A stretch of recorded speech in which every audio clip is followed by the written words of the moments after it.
Hello friends, welcome to Career Strategist. We are going to discuss today one topic from reasoning, and that is called syllogism. Syllogism is the topic, the literal meaning of syllogism is called justice. And we have to deal with the various type of problems in which there are some statements is given and we have to derive the conclusion from it. It can be a combination of one statement, two statement, three statement, or more than three statements as well. And we have to draw conclusion on the basis of those statements. Where is the valid conclusion and how can you find the valid conclusion? ये हमें discuss करना है. तो आज के chapter में हम सैलोजिज्म, जिसको हिंदी में न्याय कहते हैं, इस पे बात करने वाले हैं. और इसको क्वेश्चन सॉल्व करने के लिए क्या तरीके होने चाहिए. जनरली इस टॉपिक में क्या होता है कि हम पहले से चूंकि मुझे पढ़ाते हुए लगभग 30 साल हो गए, तो हम पहले जब शुरुआत किया था पढ़ाना, तो उस समय हमने इसको वेन डायग्राम से हम पढ़ाते थे. बाद में हमने थोड़ा सा इसको मैथमेटिकल रीजनिंग के बेसिस पे डील करने की कोशिश की और उससे भी कई सालों तक पढ़ाया. और 10-12 सालों तक इन दोनों मेथड से पढ़ाने के बाद हमें ये एहसास हुआ कि ये मेथड जो है, ये स्टूडेंट्स को मैथमेटिकल रीजनिंग से वही बच्चे समझ पाते हैं जिसकी मैथमेटिक्स बैकग्राउंड है. और वेन डायग्राम से बहुत कंफ्यूजन होती है क्योंकि बच्चों की थिंकिंग उतनी बेहतरीन नहीं हो पाती है जो वेरियस एस्पेक्ट पे सोच सके. तो दो स्टेटमेंट वाले क्वेश्चंस तो बड़े ही आसानी से बच्चे कर लेते हैं, उसमें 70-75%, 80% उनके सही आंसर होते थे. लेकिन जब 3 या 4 स्टेटमेंट वाले क्वेश्चन होते थे तो उसमें उनकी गलतियां हो जाती थी, इतनी ही लगभग गलतियां हो जाती थी. तो हमने ये बड़ा जो पेसो पेस में एक ऐसा मेथड डेवलप किया जिस मेथड से सारे क्वेश्चन सही होते हैं और दिमाग लगाने की बिल्कुल जरूरत नहीं होती. तो आप भी निश्चिंत रहिए, इस चैप्टर में दिमाग बिल्कुल नहीं लगाना है. आपको दिमाग की बिल्कुल जरूरत नहीं है, लेकिन क्वेश्चन के आंसर जो है 100% सही होंगे. यानी रंग लगे ना फिटकरी, रंग पूरा चोखा वाली कहावत जो है चरितार्थ होने वाली है. माइंड बिल्कुल नहीं लगेगा और इस पे रिजल्ट जो है 100% सही होंगे. बाद में हमने बुलियन अलजेब्रा से भी एक मेथड डेवलप किया था, लेकिन वो भी थोड़ा मैथमेटिकल है, इसलिए उसको पढ़ाने के लिए थोड़ा वक्त चाहिए होता है. उससे भी बड़े सही आंसर निकल के आते हैं. तो ये 4 मेथड हमने ऑलरेडी अपने टीचिंग के दौरान, अपने प्रशिक्षण कार्य के दौरान इस्तेमाल किया है.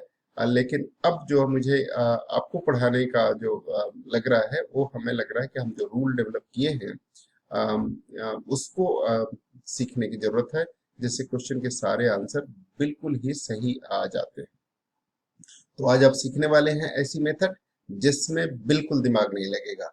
थोड़ा सा याद करना पड़ेगा, 2-3-4 रूल्स जो हैं वो आपको याद करने पड़ेंगे और उस रूल के आधार पर हम आंसर निकालेंगे. बाकी दिमाग बिल्कुल नहीं लगाने की जरूरत है, एकदम निश्चिंत रहिए, आपका दिमाग आपके पास रहेगा और दूसरे कामों में लगा सकते हैं. ठीक है ना. तो आज हम सीखने वाले हैं सैलोजिज्म. और ये हमारा पेन अब आपके लिए कुछ लिखने के लिए तैयार है. आइए देखते हैं क्या लिख सकते हैं और क्या आपको हम बता सकते हैं. तो टॉपिक का जैसा कि हमने कहा नाम है सैलोजिज्म. ठीक है. इसको हिंदी में न्याय कहते हैं.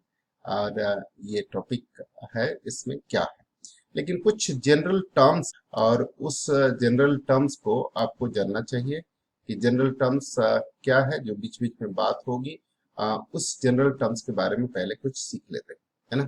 तो ये जनरल टर्म्स है क्या, ये जानते हैं. सबसे पहले बार बार वर्ड इस्तेमाल होगा proposition. Proposition is A type of statement. ठीक है ना. तो प्रोपोजिशन क्या है, ये हम सबसे पहले सीखते हैं कि प्रोपोजिशन क्या है. What is proposition. तो प्रोपोजिशन एक टर्म इस्तेमाल होगा इसमें बार बार, और उस टर्म का वो कहेंगे प्रोपोजिशन. प्रोपोजिशन ये क्या होता है, प्रोपोजिशन, इस टर्म के बारे में. So proposition is a statement. Proposition is a statement, is a statement that makes relation relation between two terms. Between two terms. It consists three parts. It has three parts. Three parts. क्या क्या होता है? एक होता है subject, एक statement का ही subject, ठीक है, सब्जेक्ट। दूसरा होता है प्रेडिकेट और तीसरा होता है कोपुला। सब्जेक्ट के बारे में जानते हैं आप, बहुत बेसिक से मैं बता इसलिए रहा हूं कि बहुत सारे बच्चों को दिक्कत रहती है। Subject, the term in which about which something is said, the term about which something is said, the term about which something is said, something is said, right? The term about which something is said. It is also called minor term. This is subject is also called minor term. It is also called minor term of preposition,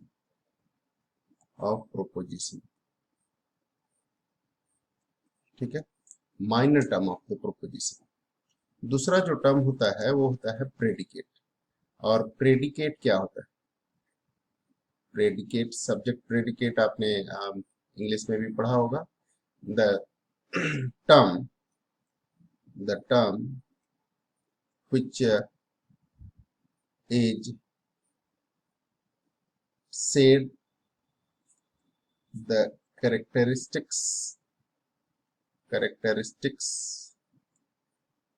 which, the term which said, or you can say the better word, the term which describe the characteristic of the subject, the term which describe characteristics of the subject, right? That is and copula is something connecting word. Copula is, third part is called copula that connects subject and predicate. The connecting words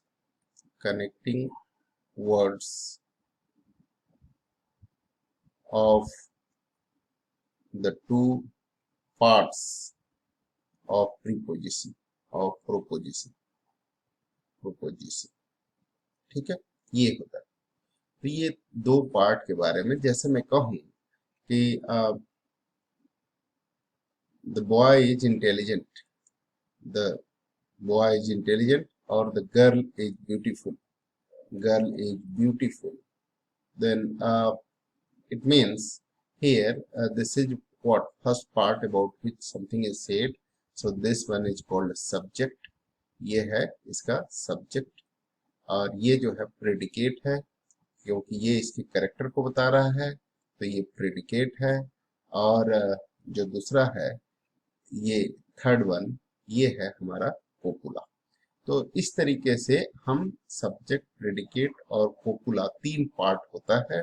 अगर हम कहते हैं boy is intelligent, तो इसका मतलब boy जो है वो सब्जेक्ट है, और इंटेलिजेंट जो है वो कैरेक्टरिस्टिक बता रहा है, इसलिए वो प्रेडिकेट है। और is, are, am, was, not, ये सब जो वर्ड होते हैं ये सब कोपुला के अंतर्गत आते हैं। Is not, was not, am not, like that. तो इस तरह के वर्ड्स जो है ये कोपुला होते हैं, जो दो के बीच में रिलेशन एस्टेब्लिश करते हैं, two parts of the proposition. तो प्रोपोजिशन के दो पार्ट के बीच में ये रिलेशन एस्टेब्लिश करते हैं। तो एक छोटी सी बात है जो हमने बताने की कोशिश की, ठीक है।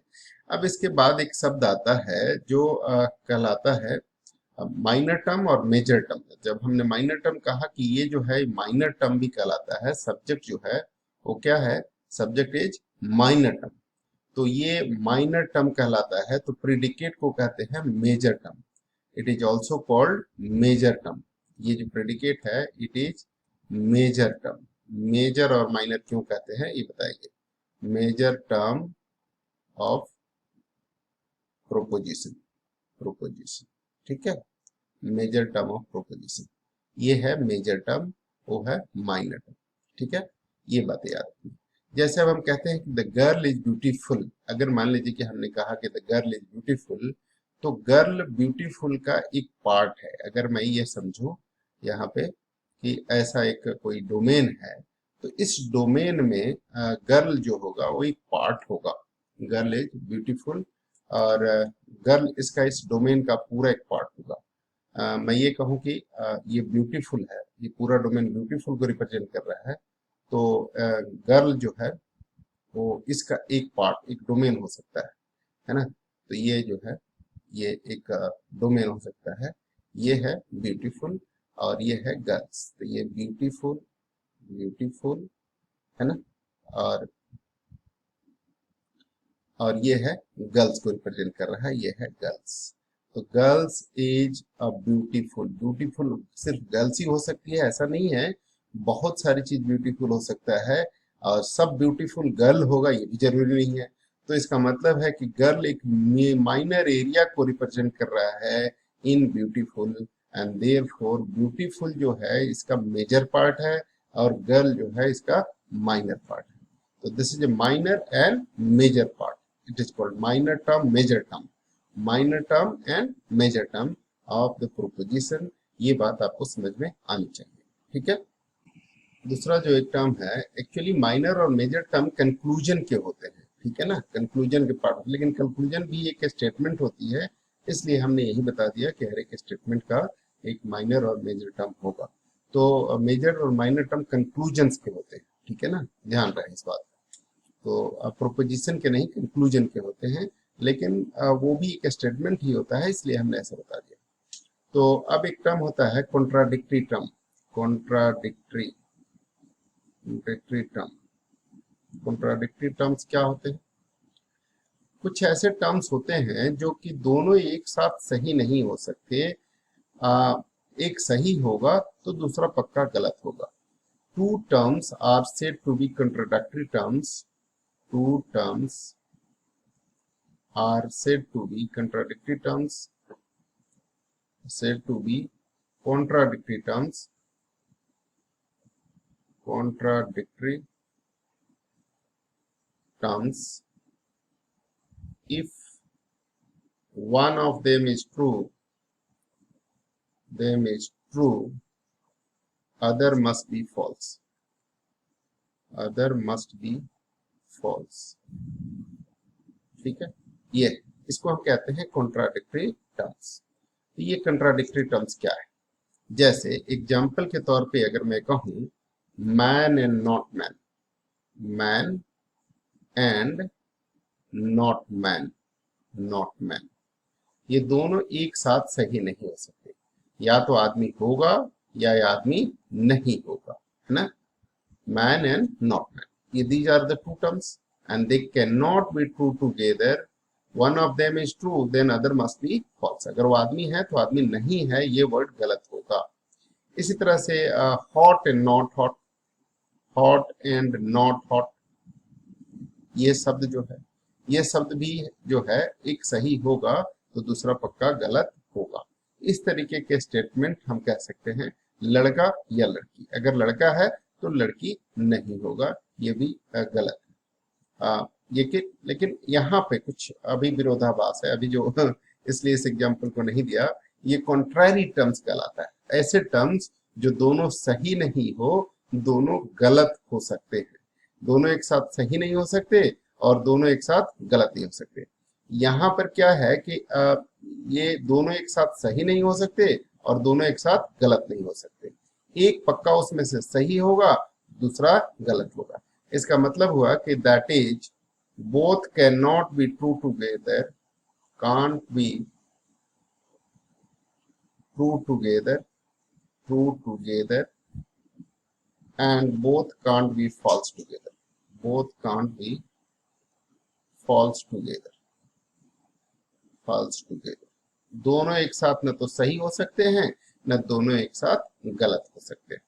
तो इनको हम कहते हैं कॉन्ट्राडिक्टरी टर्म्स। अच्छा, दूसरा जो शब्द है वो है कॉन्ट्रैरी टर्म्स। कॉन्ट्रैरी, ये क्या होगा? कॉन्ट्रैरी टर्म्स, कॉन्ट्रैरी, टर्म्स। ये क्या होते हैं? ये है कि दोनों एक साथ सही तो नहीं हो सकते, लेकिन दोनों एक साथ गलत हो सकते हैं। Two such terms, two such terms which cannot be true together, can be true together, but they can be false together, they can be false together, false together। ठीक है, ऐसा कौन सा वर्ड है जो दोनों एक साथ सही नहीं हो सकते लेकिन दोनों एक साथ गलत हो सकते हैं? जैसे एग्जाम्पल के तौर पे मैं कहूं day and night, day and night दोनों एक साथ सही नहीं हो सकते। अगर डे है तो नाइट नहीं है, और नाइट है तो डे नहीं है, लेकिन दोनों एक साथ गलत हो सकते हैं। There will be twilight, twilight गोधूली जिसको कहते हैं, the time between day and night, when some lights are there in the space, in the atmosphere, but it is not exactly just before the time before the just before the night. So day ending and night begin, in between the time is called twilight, and it is neither day nor night, it is considered like. Similarly, hot and cold, hot and cold, if it is hot it cannot be cold, right now, but both can be false together when there is a normal temperature. Water at normal temperature, it is neither hot nor cold. So temperature is normal temperature. In that case, temperature is neither hot nor cold. So both are false together. So such words which cannot be true together, boy and girl. If it is boy, it cannot be girl. If it is girl, it cannot be boy. So both cannot be true together, but both can be false together when there is a transgender. So boy and girl, right? Such word is both cannot be true together, but both can be false together. Transgender is the third gender जिसको हम कहते हैं। तो ये है, ये दोनों एक साथ गलत हो सकते हैं। तो ये कॉन्ट्रैरी टर्म्स होते हैं, ठीक है ना। और अभी हम बता दें फिर से कि एक बार दोबारा कि माइनर टर्म और मेजर टर्म क्या होते हैं। माइनर टर्म होता है, minor term is the minor term is the subject of conclusion, subject of conclusion, conclusion क्या होता है अभी हम बताएंगे, conclusion, and major term is predicate of the conclusion, major term is predicate of the conclusion, predicate of conclusion, ठीक है। सो conclusion क्या होता है अभी हम बताते हैं, लेकिन पहले ये जो शब्द है इनकी मीनिंग तो आपको जाननी ही चाहिए। और ये क्या होते हैं माइनर और मेजर, वो आपको हमने बता दिया है, एक माइनर टर्म और दूसरा है मेजर टर्म। अब एक होता है मिडिल टर्म, वो क्या होता है जरा समझिए। तो मिडिल टर्म क्या होता है ये समझते हैं। मिडिल टर्म, मिडिल टर्म ये क्या होता है। तो मिडिल टर्म जो होता है which establish the relation between two terms, two proposition, the term which is common, which is common between two proposition, two statements, statements is called middle term, is called middle term, middle term, right? And if it is said like, for example, just to explain this, all boys are intelligent,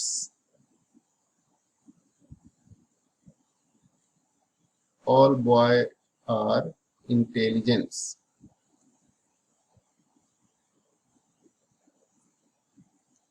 ठीक है, all boys are intelligent।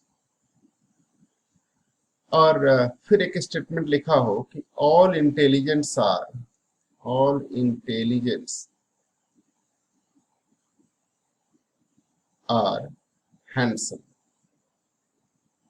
right? like this. So here one statement is intelligent here, intelligent is there also, and intelligent is here also. Because it's present in both, so this is called middle term between two statements. So here intelligent is a middle term since it is common in both. Okay? And there is another term that is called equivocal term. Equivocal term means the term which has more than one meaning. The term which has more than one meaning are called equivocal terms.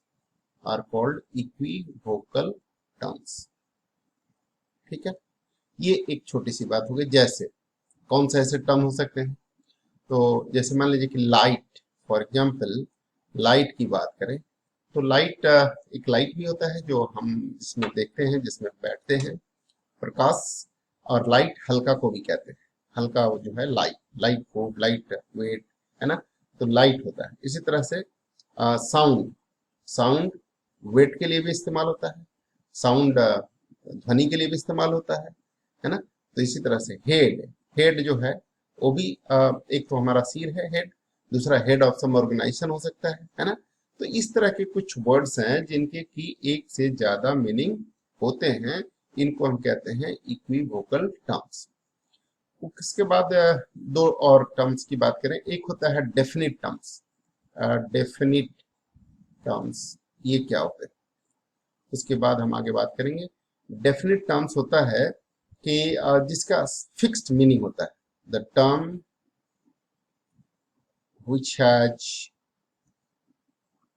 Definite meaning, है ना, which has definite meaning, the term which has definite meaning, ठीक है, और sense. जैसे गंगा, अब गंगा मैं कहता हूं तो इसका मतलब क्या हुआ, गंगा रिवर की बात हो रही है, ठीक है ना। हिमालय ये क्या है, ये सब डेफिनेट टर्म्स हैं। आप गंगा कहते हैं तो गंगा के बारे में बात हो रही है, ये नहीं कह सकते कि मेरे पड़ोस की एक लड़की है उसका नाम है गंगा, वो नहीं हो सकता, ठीक है ना। गंगा का मतलब गंगा रिवर है, ठीक है ना। कुछ इनडेफिनिट टर्म्स होते हैं, इनडेफिनिट टर्म्स भी होते हैं, ये कंक्लूजन में नहीं होने चाहिए। ये कंक्लूजन में अगर हुआ, कंक्लूजन चूंकि डेफिनिट होता है इसलिए इनडेफिनिट टर्म से बचना चाहिए। जैसे some teacher of school of some teacher, teacher of some school, the teacher of some school, teacher of some school, ये डेफिनिट टर्म नहीं है। आप कहते हैं कि हमने एक मर्डर मिस्ट्री सॉल्व कर दिया, क्या मर्डर मिस्ट्री है जी, तो ये कोई आदमी था। अरे भाई मर्डर करने वाला ये कौन सा सॉल्यूशन हुआ भाई, कोई आदमी था तो ये मर्डर किया है। अब आदमी का डोमेन तो बहुत बड़ा है, फिक्स टर्म नहीं है, ये इंडेफिनिट है, इसलिए teacher of some school, student of some class या स्टूडेंट ऑफ सम स्कूल, ठीक है। और member of parliament, right, some member of parliament, some member of legislative assembly, ये सब जो टर्म्स है ये सब है इंडेफिनिट टर्म्स। तो इस तरह के टर्म्स को हम कहते हैं इंडेफिनिट टर्म्स। तो कुछ बातें जो बेसिक है, जो सीखने के लिए जरूरी होता है, ये आपको जानना चाहिए। और ये सब जानने के बाद हम अब शुरू करते हैं बेसिक स्ट्रक्चर जो सिलोजिज्म के लिए है। ये सब कुछ टर्म्स हैं जो बीच बीच में इस्तेमाल होंगे और आपको इस बात का ध्यान रखना चाहिए। अब जो है वो हम बात करते हैं कि स्टेटमेंट जो होते हैं वो चार तरह के होते हैं। There are 4 type of statements. Proposition जिसको आप कह रहे हैं, तो प्रोपोजिशन जो है 4 टाइप्स के होते हैं। There are 4 types of proposition, और वो कौन कौन से होते हैं जानते हैं, समझने की कोशिश करते हैं। There are 4 type of proposition. Proposition जो होता है वो 4 टाइप का होता है। कौन कौन से टाइप का होता है, तो पहला टाइप जो है इसमें ये कह सकते हैं, एक होता है यूनिवर्सल।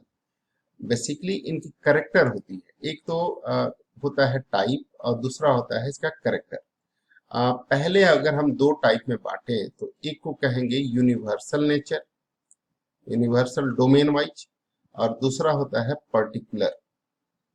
इनके दो दो सेंस होते हैं। अब इसमें भी दो तरह के सेंस होंगे, एक होगा एफर्मेटिव और दूसरा होगा निगेटिव।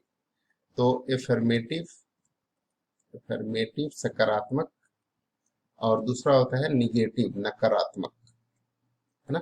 एक सकारात्मक एक नकारात्मक। उसी तरह से पर्टिकुलर टाइप का स्टेटमेंट भी होगा, ये भी दो तरह के हो सकते हैं, एक एफर्मेटिव यानी सकारात्मक, और दूसरा निगेटिव दैट इज नकारात्मक। ठीक है।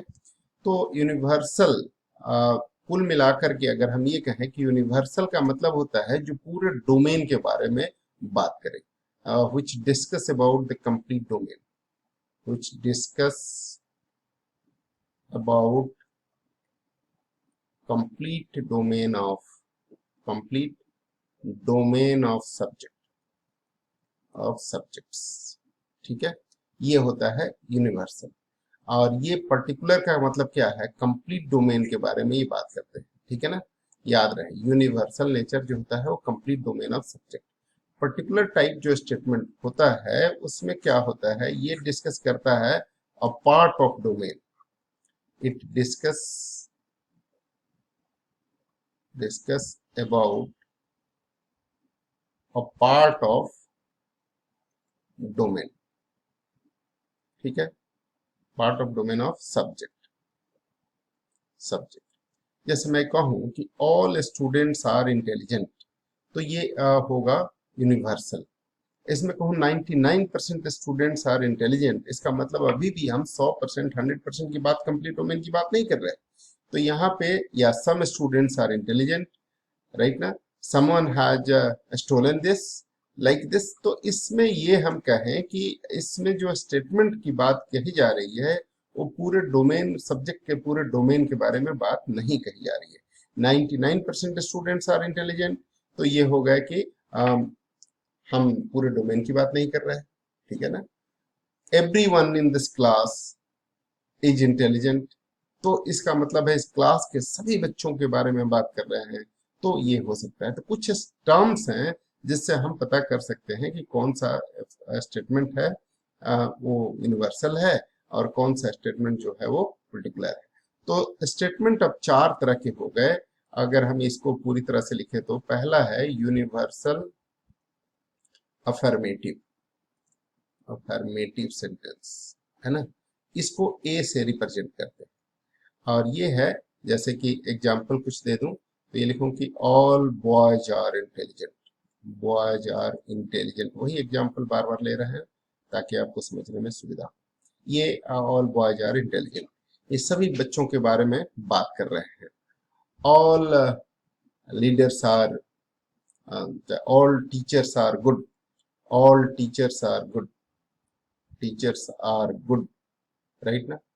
all chairs are furnitures, all chairs are furnitures।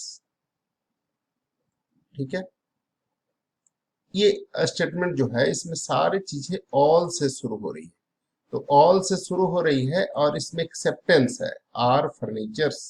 ठीक है, तो ये एक एक्सेप्टेंस है। इसी तरह से यूनिवर्सल निगेटिव अगर कहें तो इसमें नो नॉट इस्तेमाल होगा, राइट ना। यूनिवर्सल निगेटिव, इसको ई से रिप्रेजेंट करते हैं, निगेटिव। इसको ई टाइप का स्टेटमेंट कहते हैं। इसमें कहें कि no boys are intelligent, no boys are intelligent, right. तो ये है, कोई भी लड़का इंटेलिजेंट नहीं है। ये सबके बारे में बात तो कर रहा है, सबके बारे में बात कर रहा है, लेकिन किस तरह के, निगेटिव सेंस में। कोई भी लड़का इंटेलिजेंट नहीं है, निगेटिव सेंस में है। बात तो सबके बारे में हो रही है, लेकिन ये none of the, none of the leaders, चाहे नो लीडर्स एज, चाहे नो चेयर्स आर टेबल्स, ये कह सकते हैं। इस तरह के statement, no chairs are tables. ठीक है, तो इस तरह के जो सेंटेंस है इसमें निगेशन है, निगेटिव सेंस है, इसलिए इसको हम कहेंगे यूनिवर्सल निगेटिव। लेकिन कुछ टर्म्स हैं जिसके आधार पे हम ये यूनिवर्सल नेचर का है कि नहीं है ये हम बता सकते हैं। अब कोई भी यूनिवर्सल नेचर का स्टेटमेंट होगा तो उसमें नो, नॉट, नन इस तरह का अगर शब्द आ जाए तो इसका मतलब है कि ये निगेटिव सेंस का है ना। नो, नॉट, नन एटसेट्रा ये सब आ जाए तो निगेटिव सेंस का है। यूनिवर्सल सेंस का क्या स्टेटमेंट होना चाहिए? कौन कौन से वर्ड हैं? कुछ वर्ड्स हैं जिसके बारे में हम बात करते हैं कि ये वर्ड्स अगर स्टेटमेंट में होंगे तो आपकी पहचान के लिए तो आपको पता चल जाएगा कि ये स्टेटमेंट यूनिवर्सल नेचर का है। जैसे हो कि ऑल से शुरू हो ही रहा है, देख रहे हैं, every, etch, in all cases, all cases, ठीक है, ऑलवेज, सर्टेनली, नेसेसरली, एब्सोल्युटली, ठीक है ना। इस तरह के वर्ड होंगे, राम, श्याम, मोहन, ऐसे, दिस, दैट, ईट एक्सेट्रा। ये सब जो वर्ड्स हैं, ये सब अगर वर्ड्स कहीं मिलते हैं तो इसका मतलब है कि ये जो सेंटेंस है वो कैसा है, ये यूनिवर्सल निगेटिव नेचर का है। इन ऑल केसेज, ठीक है, सर्टेनली, इसी तरह से एब्सोल्युटली, और ये जो है ईच, ऑलवेज, नेसेसरली, है ना। तो इस तरह का Ram, this, that, eat etcetera ये सब भी जो है ये सब बनाते हैं क्या, तो universal affirmative sentence, universal affirmative. और इन्हीं सब वर्ड हो और उसमें नो, नॉट और नन का इस्तेमाल हो तो ये कहलाएगा यूनिवर्सल निगेटिव। तो उम्मीद है कि आप ये समझ गए होंगे। उसके बाद जो अगला टाइप का स्टेटमेंट होता है वो कहलाता है particular affirmative and particular negative. जो थर्ड टाइप का स्टेटमेंट होगा उसको हम कहते हैं पर्टिकुलर अफर्मेटिव। ये जो है ये स्टेटमेंट जैसे शुरू हो रहा है कि some boys are intelligent, some boys are intelligent, intelligent, ये सम से शुरू हो रहा है ना, सम बॉयज आर इंटेलिजेंट।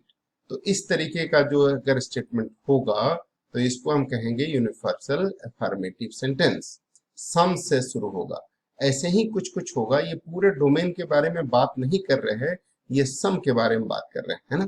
तो इस तरीके से ऐसे स्टेटमेंट को जो सम से शुरू हो उसको हम कहेंगे सम, समवन, ठीक है ना, 99%, 40%, 30%, 60% इवन, है ना। तो ये सारे जो है पूरे डोमेन की बात नहीं कर रहे हैं। ऐसे कुछ और वर्ड्स हैं जिनकी हम यहाँ लिस्टिंग कर देते हैं, आप उन्हें देख के समझ सकते हैं। ये वर्ड्स हैं जैसे सम, समटाइम्स, सम, समटाइम्स, ठीक है, यूजुअली, ओकेजनली,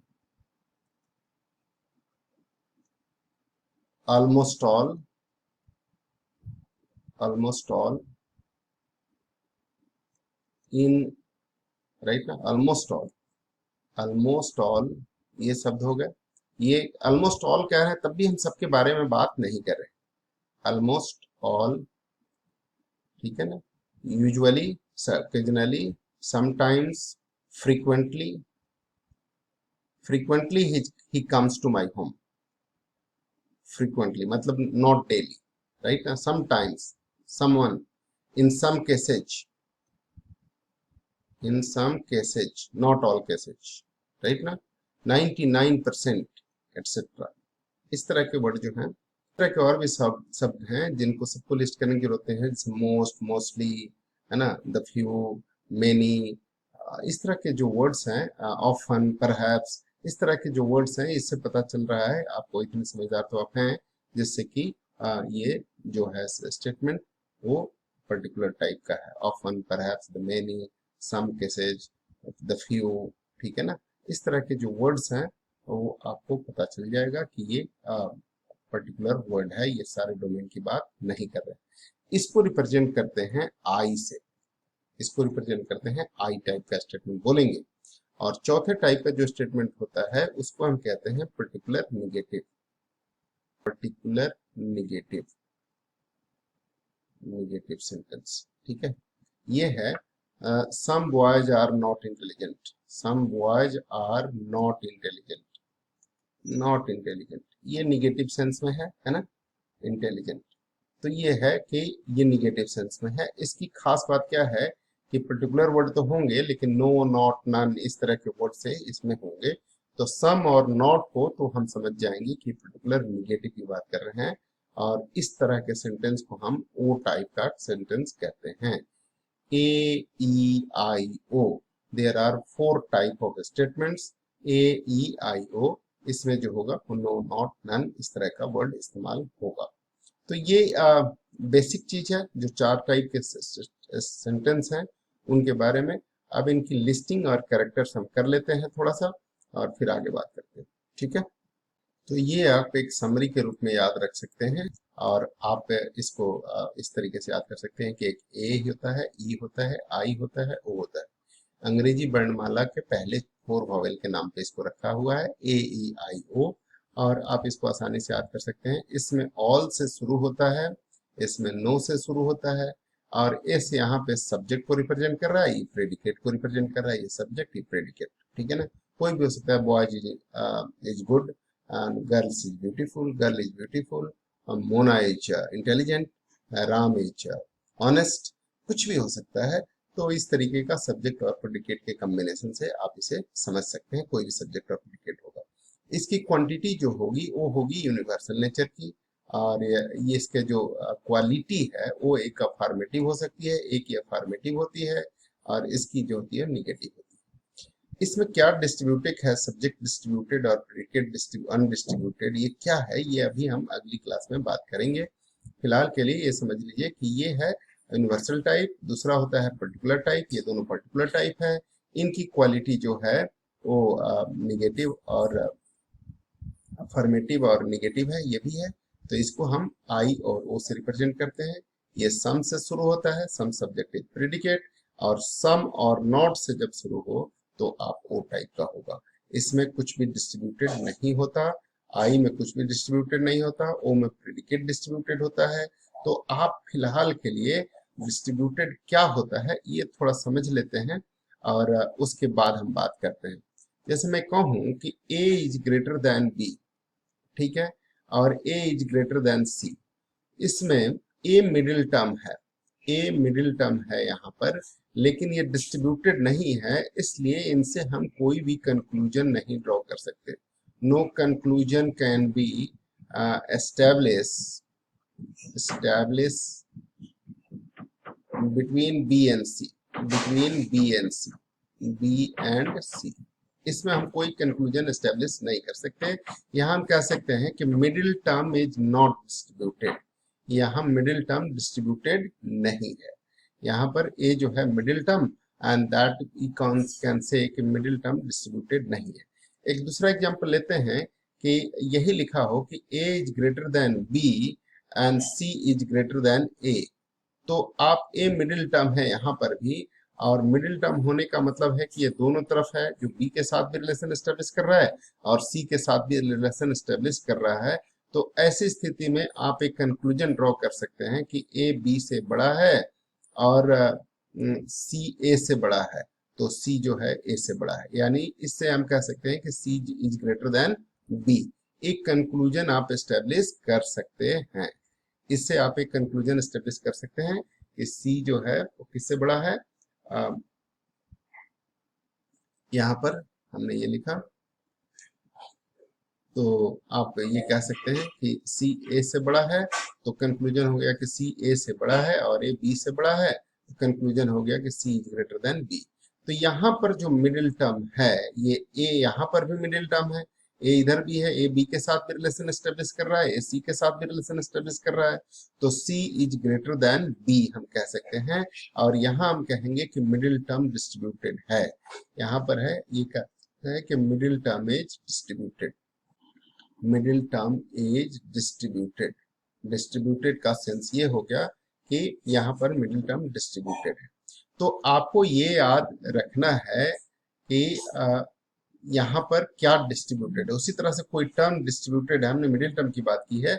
सब्जेक्ट डिस्ट्रीब्यूटेड और अनडिस्ट्रीब्यूटेड का क्या मतलब है कि सब्जेक्ट ए में सब्जेक्ट डिस्ट्रीब्यूटेड होता है, तो ए एस डी आप शॉर्ट फॉर्म याद रख सकते हैं, ए एस डी, ए में सब्जेक्ट डिस्ट्रीब्यूटेड होता है, ठीक है। और ई बी डी, ई में बोथ डिस्ट्रीब्यूटेड होता है, subject as well as predicate. और आई में nothing, I N D, nothing distributed, undistributed undistributed, nothing distributed.